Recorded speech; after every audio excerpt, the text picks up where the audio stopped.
Buenas tardes, amigos y amigas de Tiempo de Renovación. Tiempo de Renovación llega a ustedes de lunes a viernes de 5 a 6 de la tarde por su canal Teleimpacto. Hoy es un viernes que está diferente, más fresco, ¿verdad? Se siente distinto. Algunos dicen que hoy los viernes, bueno que lleguen los viernes y el cuerpo lo sabe, pero todos los días hay que tener la misma energía y la misma fe, buscando siempre mejorar la República Dominicana, que es nuestro país, y como decía Martí, tenemos que estar allí donde el deber nos llama, en República Dominicana. Tenemos que hacerlo bien siempre. Hoy estamos con ustedes, Elías Veloz, Giovanni Báez Aufant, que ya forma parte de nuestro programa, ya forma parte de nosotros, para los análisis internacionales, con toda su experiencia, con todo su conocimiento y su capacidad extraordinaria de análisis que tiene. Entonces, qué bueno que estén con nosotros. Le dejo el espacio para que saluden la teleaudiencia. Señores, hoy tenemos muchísimos temas con el profesor Giovanni. Hoy tenemos que hablar desde América Latina, Europa y Oriente, porque tenemos el contexto de esta guerra comercial que está creando reacciones diversas de la parte de Oriente y la parte de Occidente, y también de la parte de algún paquete de sanciones y tantos a nuestro país vecino como Cuba. También tenemos la parte de los aranceles con México. Entonces el profesor Giovanni viene a hacer un comodín aquí excelente. Tenemos la persona indicada para que nos aclare. Tenemos una América Latina bien necesitada de reflexión y de que se entienda lo que está pasando de alguna manera. Sin duda, o sea, la dinámica en América Latina últimamente ha sido rápida. Vemos ahora las palabras de Almagro respecto a Evo Morales.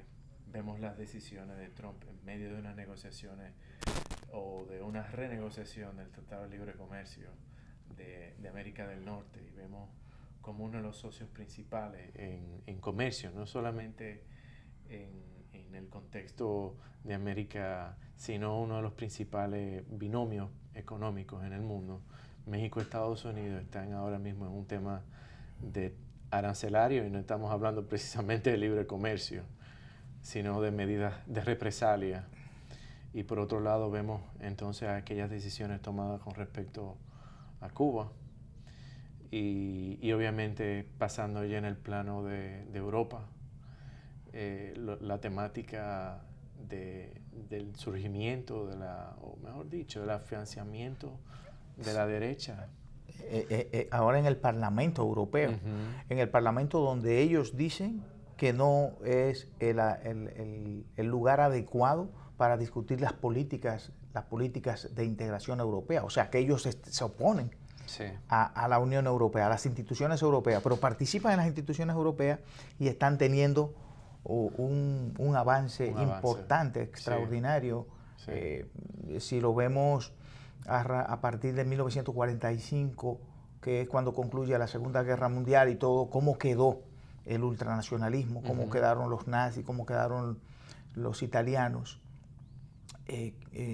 Entonces ahora ese resurgimiento ya debe llamar la atención al mundo occidental, porque los valores occidentales con la ultraderecha quedan mal parados en realidad.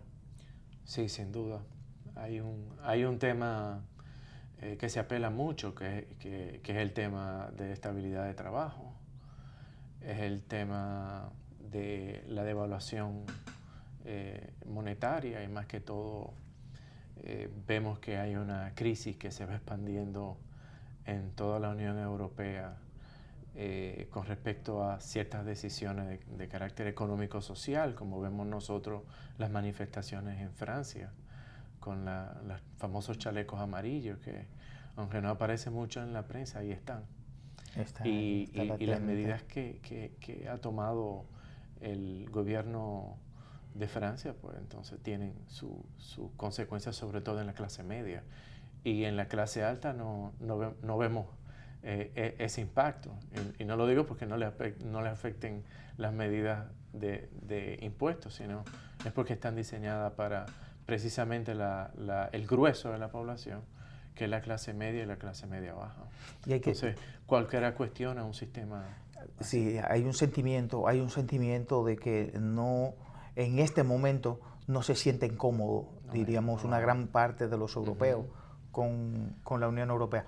La ampliación de la Unión Europea hacia el este también implicó que los presupuestos se achicaran y entonces que disminuyera la calidad de vida en sentido general de los europeos. Sin duda. Y de nuevo el tema de seguridad es un tema que se vuelve, que se recicla cada vez más hacia la Europa del Este, cada vez más comprometido con países que tienen una vulnerabilidad institucional y al mismo tiempo tienen una dinámica migratoria que es notable porque son puentes de migración, sobre todo desde el Medio Oriente, esas zonas de conflicto.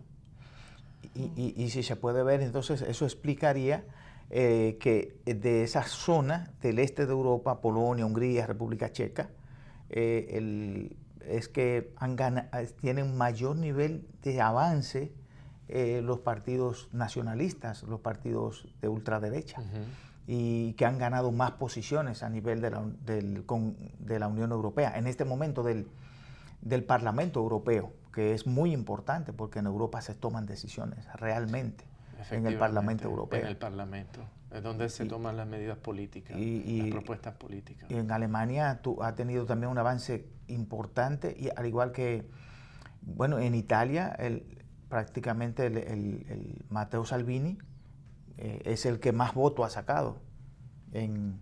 Y Matteo Salvini es de un partido que es muy nacionalista. Hay una tendencia que no es solamente en Europa, es una de las contradicciones de la globalización. El nacionalismo se ha afianzado en casi todo Sería Occidente. algo así como paradójico. Queremos abrirnos, pero queremos cerrarnos al mismo tiempo. Queremos globalización, pero no la queremos. Es una paradoja rara. Queremos apertura de mercado, queremos un intercambio de bienes y servicios, pero el lema de más comercio y menos Estado no es una idea muy atractiva, que digamos. Entonces esa temática obviamente repercute en temas de seguridad. Parecería un tema que trae sus paradojas, pero no lo veo así. Y lo puedo poner de una manera muy sencilla. La economía hoy en día, como siempre ha sido, pero hoy en día se palpa más, es una carrera tecnológica. No es solamente de recursos, sino de obtener de la técnica. Y la técnica hoy en día, los medios de comunicación, esta nueva etapa de la era de la tecnología, de la información y la comunicación, pues hace que todos los procesos de globalización sean mucho más rápidos. Y prácticamente diríamos que indetenible. Porque si estamos hablando de lo que se aproxima, estamos en la famosa etapa del 4G. Del 4 al 5. Del 4 al 5. Y entonces estaríamos entrando al 5G. Muchos no nos damos cuenta de hacia dónde estamos yendo. Yo creo que una gran cantidad de la población, no me atrevo a decir qué porcentaje de la población, pero si pudiéramos aquí conversarlo, ¿qué porcentaje de la población sabe cuál es el impacto que va a tener el 5G, por ejemplo, en el área del comercio, en el área del trabajo, en el área del transporte? Creo que cada vez mucho más conscientes. Sin embargo, lo que quería decir es que uno, por ejemplo, a propósito de 4G a 5G, el desarrollo de la técnica, de la economía, el dinamismo, la tecnología y la economía son aspectos que van de la mano. Sin embargo, la sociedad avanza a un ritmo mucho más lento y la sociedad aspira a una estabilidad tal como la estabilidad del suelo mismo, porque es un arraigo. Y cuando uno ve todos esos cambios, uno vive todas esas transformaciones y todas esas propuestas culturales, pues es normal uno buscar hacia uno mismo, una hacia los propios valores. Pero claro. hay un fenómeno que se está dando en Medio Oriente con relación a Arabia Saudí e Irán. Inclusive hubo una venta de 8.100 millones de dólares por parte del gobierno de los Estados Unidos a Arabia Saudí. Eso, desde su perspectiva, con relación al desarrollo, ¿cómo afectaría? Porque se ve como una estrategia de dejar una zona, no intervengo yo directamente, pero genero situaciones que puedan generar un posible conflicto. ¿Cómo usted lo vería para el desarrollo del Medio Oriente? ¿Seguiría el Medio Oriente en conflicto durante un largo periodo de tiempo? El Medio Oriente está destinado a ser una zona de conflicto.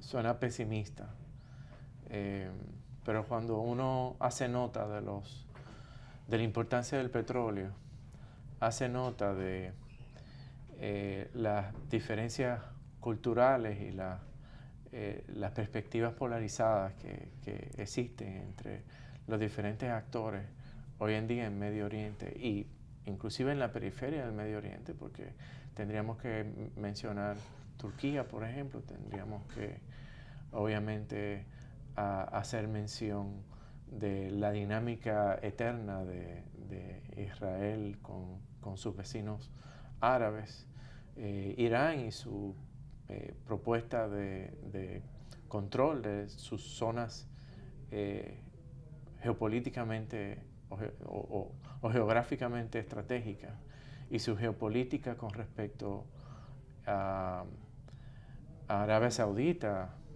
su política respecto a lo que vemos hoy en día en Yemen, su perspectiva con respecto a Israel, pues entonces no estamos hablando si está bien o está mal, son espacios de conflicto. Conflictos serios.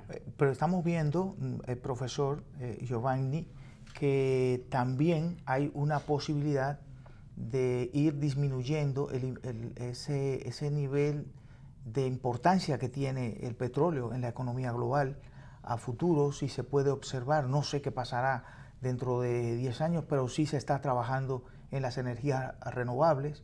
Una de las áreas que mayor nivel una de las partes de la economía que mayor nivel de consumo tiene de combustibles es el automotriz, el sector automotriz.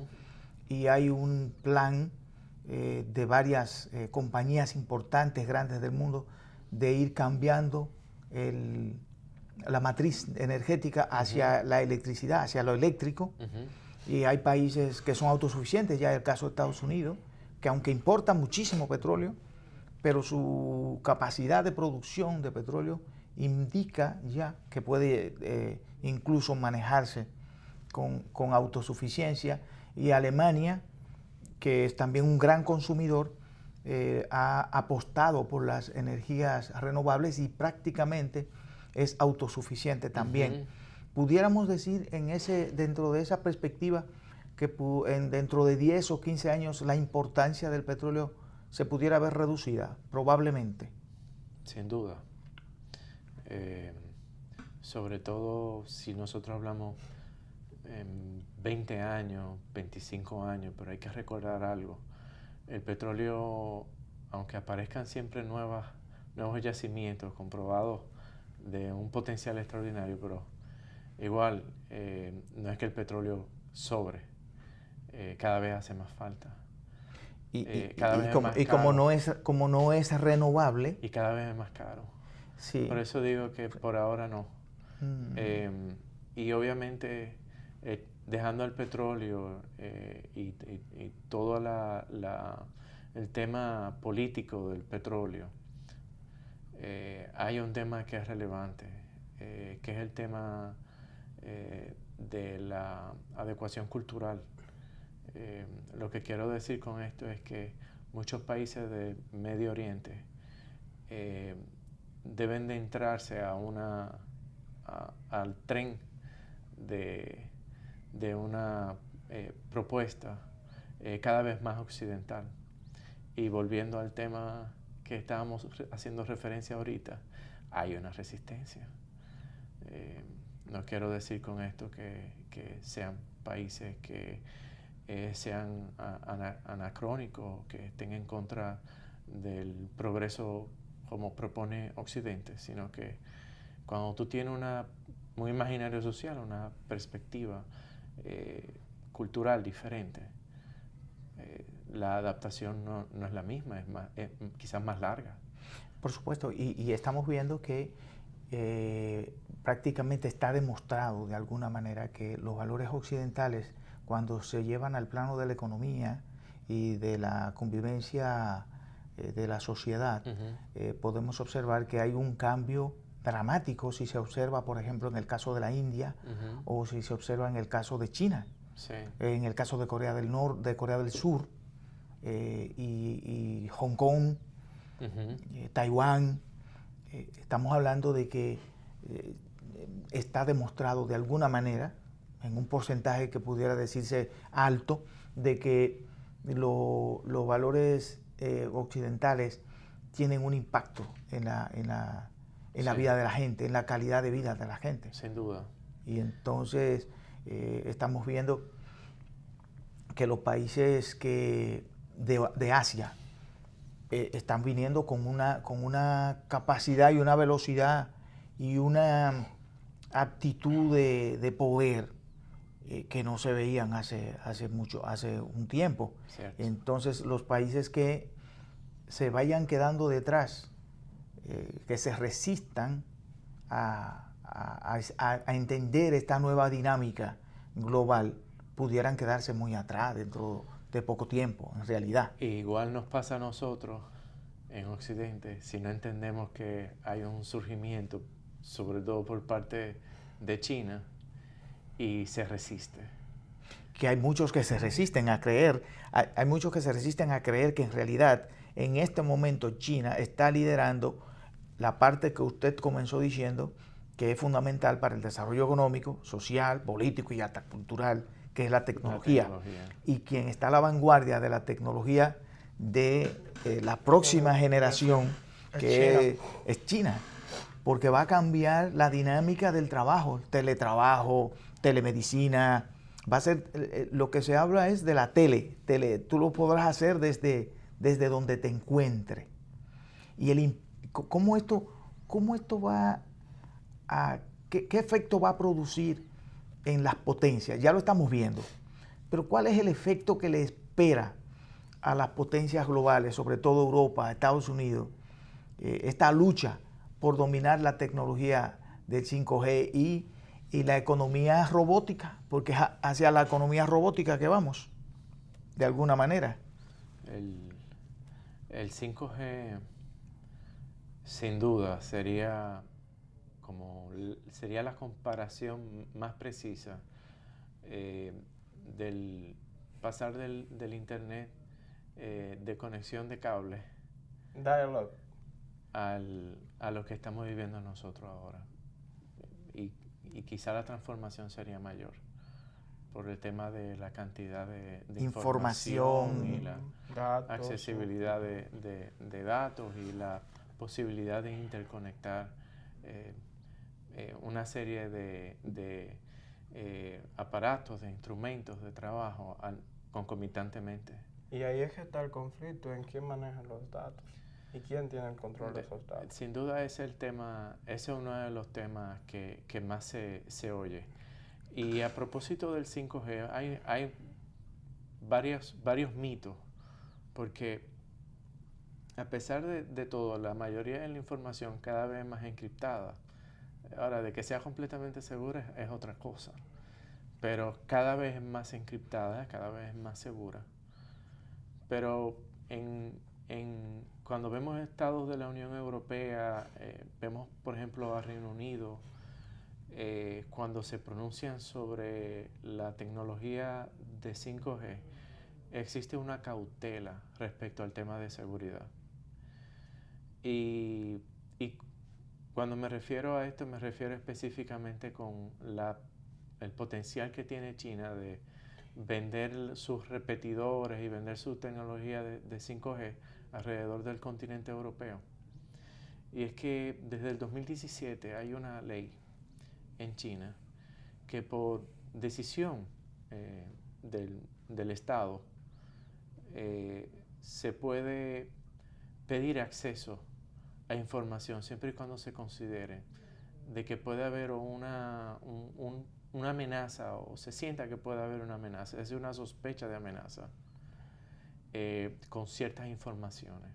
O sea, no importa que no es tan descabellado que Occidente esté tan preocupado por el tema de seguridad, sobre todo Estados Unidos. Y en ese contexto no es tan descabellado. ¿Y usted visualiza algún tipo de acuerdo a futuro entre Occidente y Oriente, específicamente China y Estados Unidos? Un acuerdo con las últimas sanciones impuestas y las posibles sanciones que vendrían a futuro del gobierno chino hacia los Estados Unidos. Bueno, hablar de un acuerdo en diferentes niveles, ¿verdad?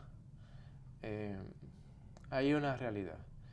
La tecnología, la propuesta de la venta de la tecnología es la gran carrera ahora mismo.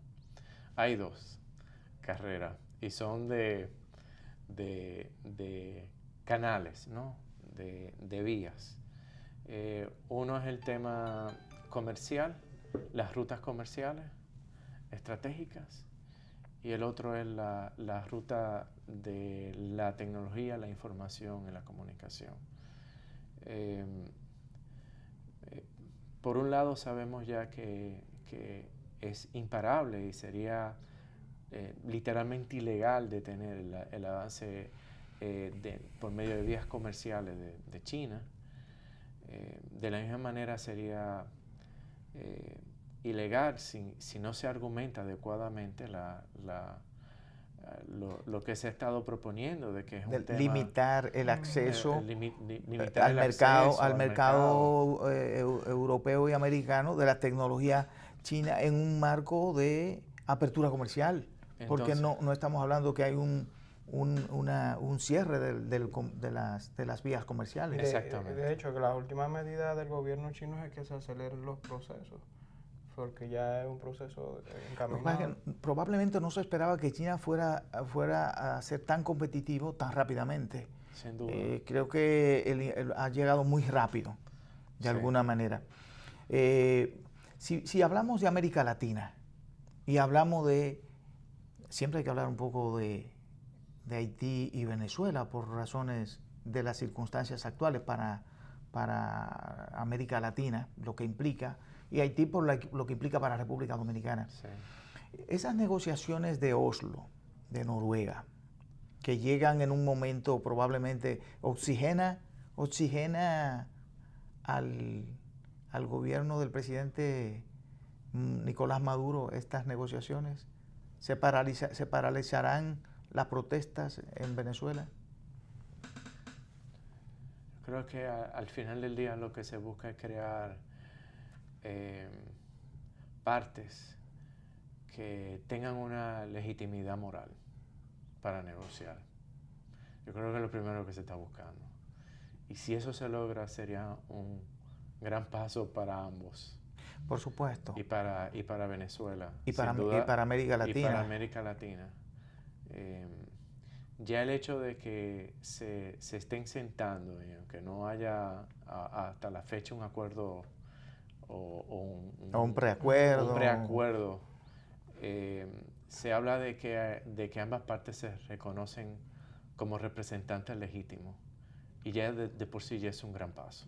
Por supuesto, el sentar dos partes que están en una situación, que acaban de estar en una situación de conflicto como el que han estado ellos, yo creo que ya eso merece un reconocimiento. Ya eso un gran reconocimiento. Habla claro de que hay un posicionamiento por parte del gobierno de Guaidó y más que todos los representantes, y de que sin duda por parte del gobierno representado por Nicolás Maduro también. Nosotros en tiempo de renovación, No, y que eso crea una cierta estabilidad en la región, porque la retórica anterior era de un conflicto, y ahora que se establece una mesa de diálogo, ya eso incluso permearía ese ambiente de paz, diríamos, hacia los demás países, porque se está hablando incluso de usar a Colombia, Brasil, en algún momento.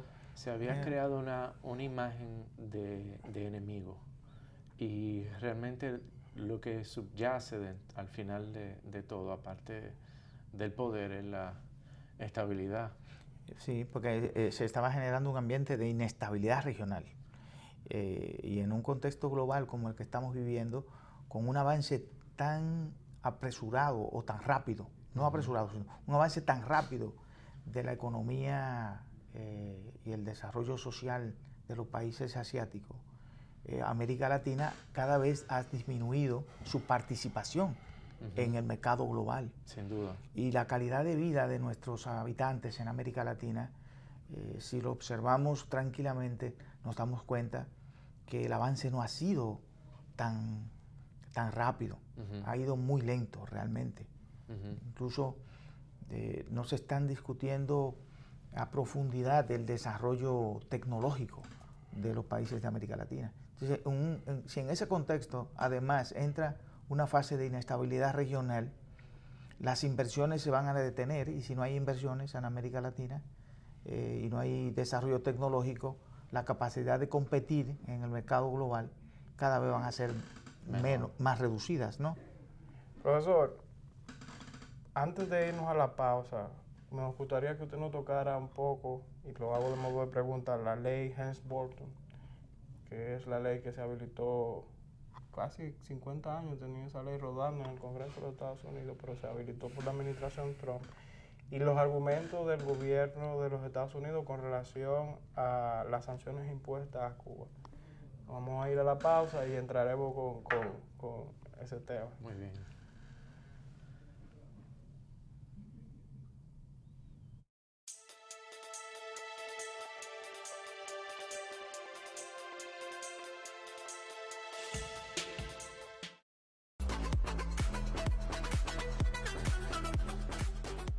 Jennifer Quiroz, encargada del programa Salud Bucal de INAVIE. Por quinto año consecutivo estamos realizando el Día Nacional del Cepillado, una iniciativa de la Presidencia de la República para reforzar la importancia del cuidado de los dientes. Estamos realizando esta actividad en conjunto con el Servicio Nacional de Salud, Colgate, la Asociación Odontológica, y este año con las estancias infantiles. Estamos abarcando un total de 60,000 estudiantes a nivel nacional. En el INAVIE somos bienestar.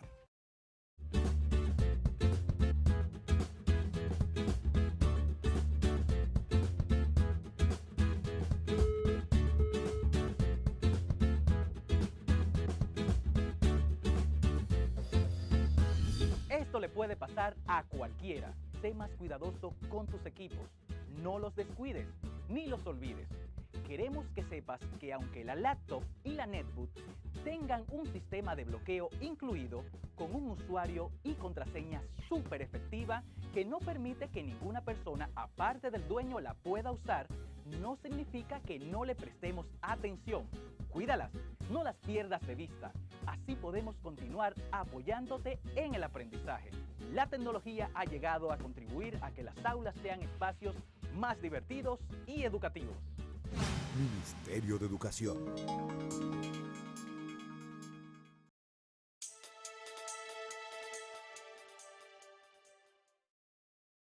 Continuamos con tiempo de renovación y con nuestro especialista, nuestro experto, Giovanni Báez, que estamos hablando de muchos temas, pero cada tema está relacionado con el otro.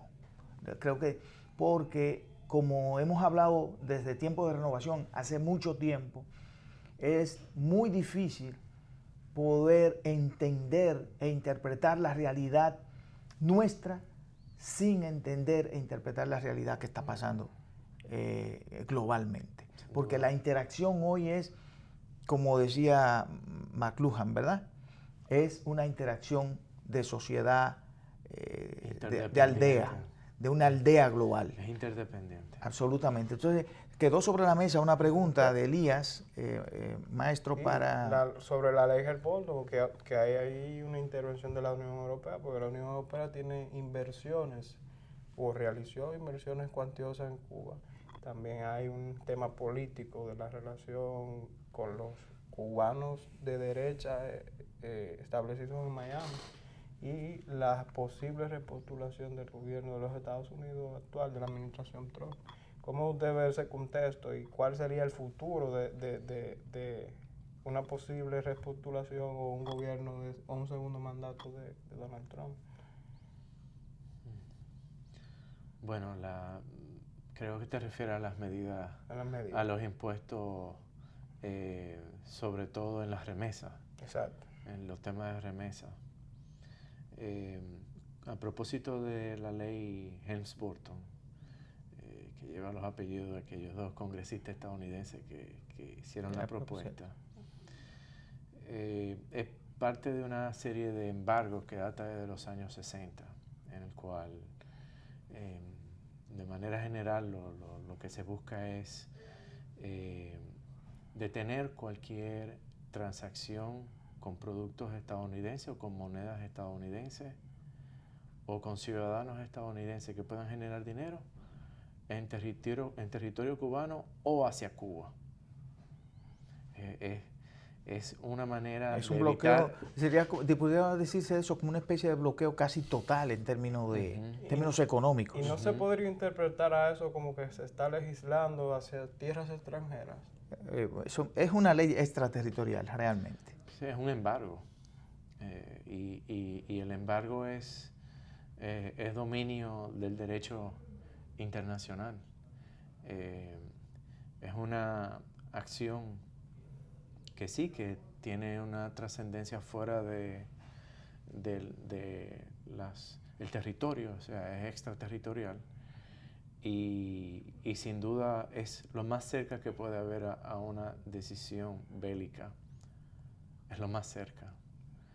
Porque se trata de castigar no solamente a una administración, sino por medio de la economía, sino que se castiga también al pueblo.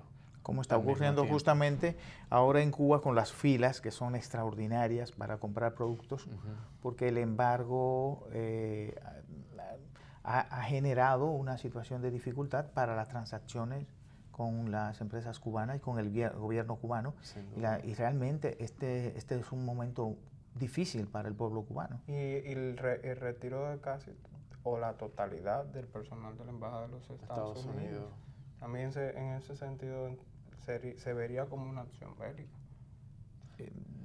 Más que todo un mensaje claro de desacuerdo. Desacuerdo, sí. O se estaría tratando de borrar también todo o el poco avance, porque no fue un avance cuantioso, pero sí fue un cierto avance de la administración de Obama. Parecería más bien una decisión que apunta favorablemente a un grupo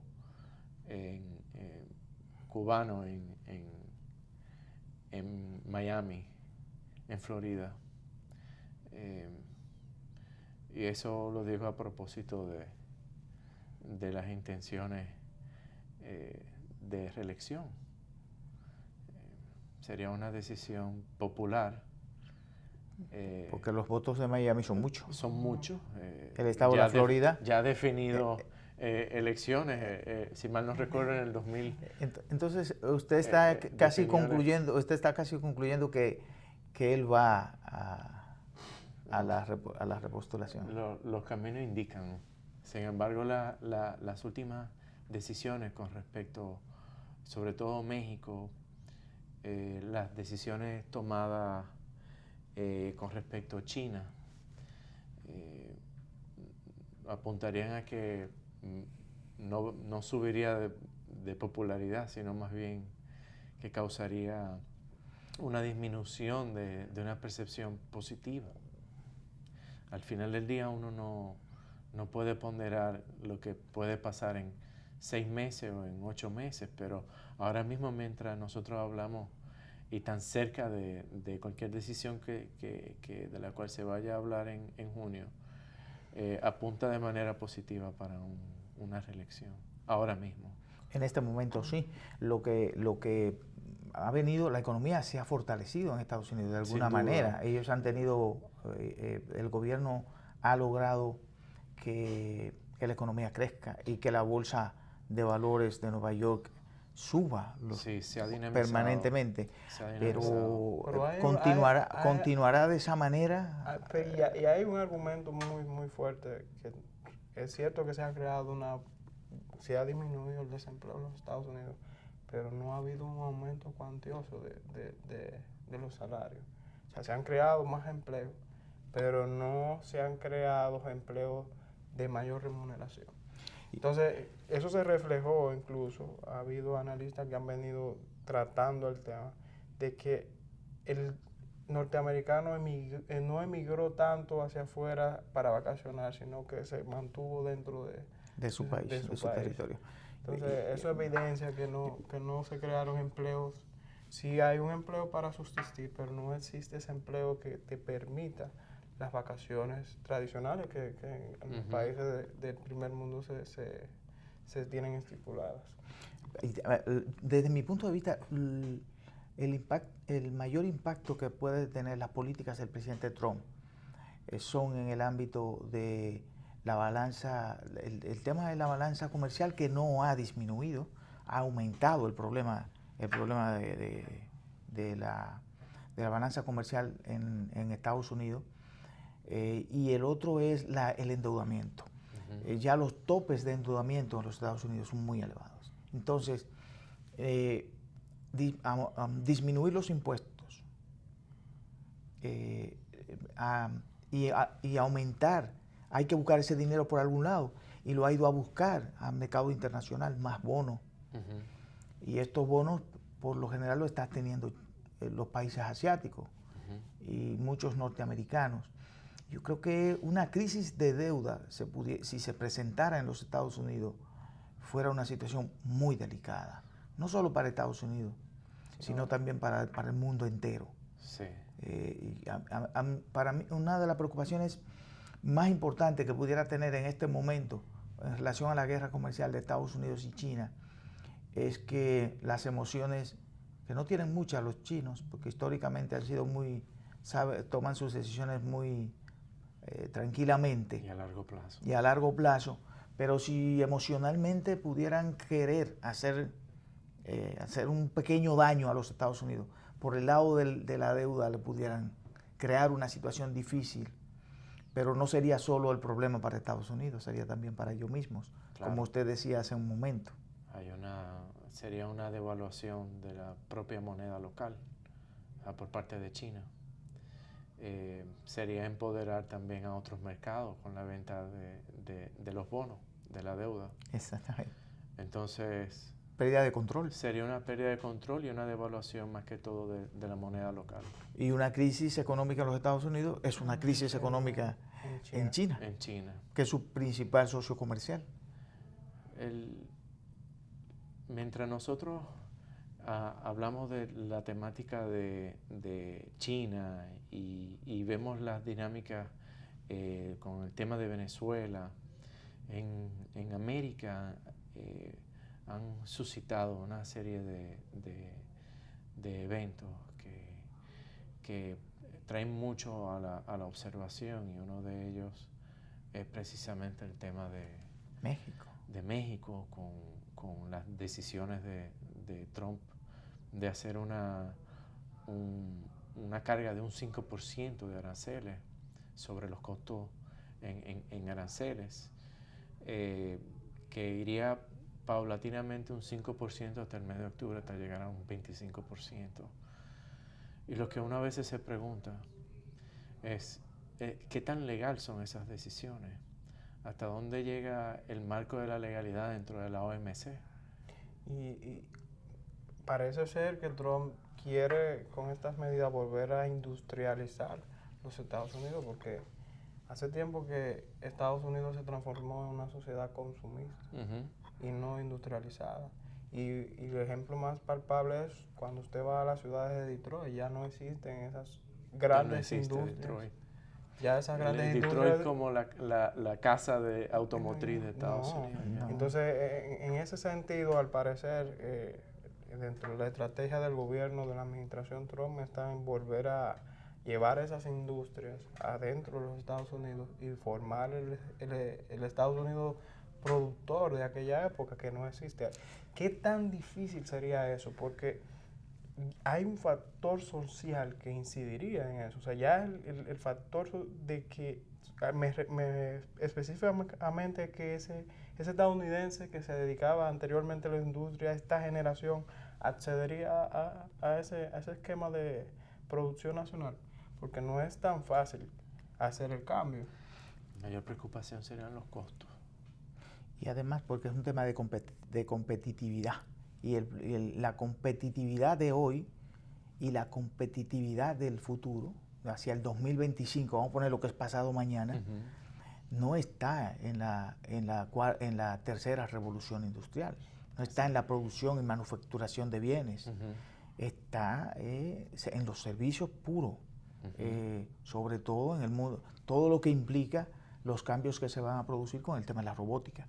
Ya no se va a necesitar seres humanos trabajando en esos ámbitos prácticamente, sino seres humanos pensando transformaciones. O sea, el pensamiento va a ser, la capacidad creativa e la innovación va a ser el punto clave hacia el 2025.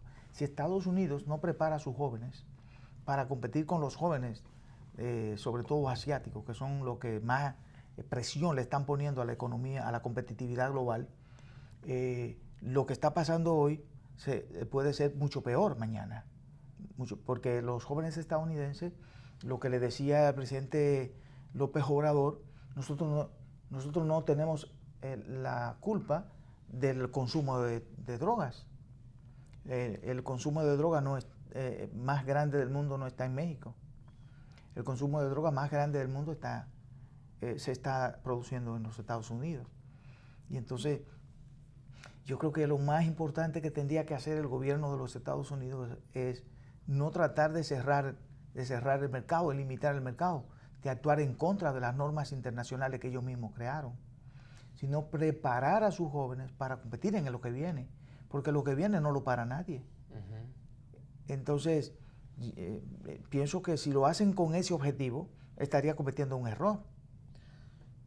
Parecería que la propuesta de Trump es la propuesta de un dinosaurio, con el tema de Sí. llevar la industria a Estados Unidos. Hay muchas aristas ahí en respecto a que si se lleva la inversión y obviamente hay un aumento del precio, puede haber una depreciación del dólar también causada para mayor competitividad. Serían muchas las opciones, pero lo que más llama la atención a todo esto es, ¿existirían compañías que vayan a recibir los incentivos suficientes para trasladar su manufactura hacia Estados Unidos? Y además, ¿lo aceptarían los estadounidenses? Que ahí es que viene mi pregunta. ¿Aceptarían esa propuesta? Porque es que lo que se está evidenciando es un proteccionismo y si vemos el discurso del presidente Trump, incluso en el caso Harley Davidson, se evidencia que él quiere fomentar la producción de las motocicletas dentro de los Estados Unidos. Incluso él vía Twitter manifestó el apoyo del gobierno central hacia Harley Davidson cuando Harley Davidson tuvo una caída en la bolsa. Entonces, si vemos el eslogan Hacer América Grande de nuevo, ¿cuándo América fue grande? América fue grande cuando se industrializó, cuando comenzó cuando se abrió el mundo. Entonces, tiene sentido su política exterior de proteccionismo con también los argumentos que él ha ido planteando y los aranceles impuestos hacia los productos del extranjero para que se fomenten y proteger la producción interna en los Estados Unidos. ¿Usted cree que él estaría cometiendo un error? No me... las decisiones de las propuestas de aranceles no me parecen que sean correctas en ningún estado. Al final del día se puede argumentar que es proteccionismo y en esencia es ilegal. Ese es el punto. Ese es el punto, que la superestructura jurídica del comercio global es anglosajón. Todo a partir de la mayoría de las normas jurídicas internacionales en el ámbito del comercio y de la apertura de los mercados son anglosajonas. Por ejemplo, una compañía... Y ahora ellos están violando sus propias normas. Una compañía estadounidense que está realizando manufactura fuera de Estados Unidos, se pide que se le prometen incentivos, se le inyecta un dinero. No estamos hablando de bailing o de bail out, o sea, no es que los inversionistas están poniendo dinero, ni el Estado está poniendo dinero en caso de quiebra. Es que te estoy dando dinero para que tú fomentes tu producción a nivel local. Y ese es uno de los temas más candentes dentro de la Organización Mundial de Comercio. Por supuesto. Y es la que rige el comercio global. Entonces, ¿hacia dónde estamos yendo? Hacia dónde estamos yendo. Entonces, parecería que, por un lado, es una propuesta que puede ser para un grueso de los jóvenes un anacronismo, pero también hay que ver cómo hace la propuesta, porque puede caer fácilmente en proteccionismo. Puede caer fácilmente en proteccionismo y contradecirse a sí mismo. A sí mismo. Como potencia global. Claro. ¿Estaríamos asistiendo entonces a que la potencia global estadounidense esté dejando de tener el nivel de participación que ha estado teniendo hasta ahora? Siempre estoy pensando de cara al 2025, que es pasado mañana. No creo que la vaya a perder. No creo que la vaya a perder. A disminuir su nivel de participación, diríamos. Puede disminuirlo, pero no me atrevería a opinar de que si aumenta o disminuye. Yo creo que lo que tiene es que debe de haber un nuevo planteamiento, por lo que hablábamos hace unos instantes. Estados Unidos debe, para mantenerse en el sitio donde se encuentra, mantenerse precisamente con esas propuestas tecnológicas que siempre ha hecho. Por supuesto, que es la que ha liderado el mundo de la tecnología hasta hoy. Y por otro lado, pensar en la juventud, en la educación. Precisamente hoy conversaba en almuerzo esa temática. Mientras nosotros vemos, por ejemplo, cómo existen países que preparan a la juventud para un desarrollo de propuestas tecnológicas, que sin duda en Estados Unidos sucede, pero también se está preparando para otros tipos de mercados. Vemos que en Estados Unidos todavía hay una transición, como bien mencionaba Elías, de que hay una parte, una generación y una generación industrial que no se acopló a la actualidad y que quebró. Y vemos... No se transformó. No se transformó. Y vemos entonces ahora cómo hay una sobredependencia en las propuestas que se puedan engullir, que se pueda digerir en las bolsas de valores y en el sistema financiero, pero que depende fuertemente ¿de qué? De la propuesta de la tecnología, que parece ser una fuente inagotable, que parece ser la gran apuesta. El santo grial. Pero hay que tener cuidado. Sí. Hay que tener cuidado. ¿No? Ya tuvimos una experiencia en el 2000, entre el 2000 y 2008. La burbuja. Con la burbuja. Nosotros estamos hablando, pero tenemos algo muy cerca. Estamos hablando de América Latina, de la parte lejana, pero sí. tenemos la frontera, más allá de la frontera nuestra. Tenemos Haití. Haití está en un proceso que, si se observa tranquilamente, hay un problema con el presidente Moise. Que no ha logrado todavía. No ha logrado conformar gobierno. ¿A qué gabinete. ¿A qué se debe esencialmente eso y qué efecto puede tener para la estabilidad del gobierno del presidente Moise, maestro? Siempre me llamó la atención el inicio de su mandato. Un mandato que inició a nivel del Parlamento con muy baja popularidad y se ha mantenido con una popularidad relativamente baja. Se han llegado a ciertos acuerdos, pero igual hay una oposición muy fuerte. El hecho de que no se haya conformado gabinete habla de que obviamente hay un jaque en el contexto administrativo, pero todo lo que se puede hablar del gobierno y todo lo que se puede hacer de propuestas, de que si Petrocaribe, a propósito de... ¿Qué va a pasar ahora sin Petrocaribe en Haití? En honor a la verdad, la mayor dificultad que hay en Haití no es Petrocaribe. La mayor dificultad que hay en Haití es la falta de consenso con los grupos de oposición y la falta de consenso sobre todo con los grupos de poder.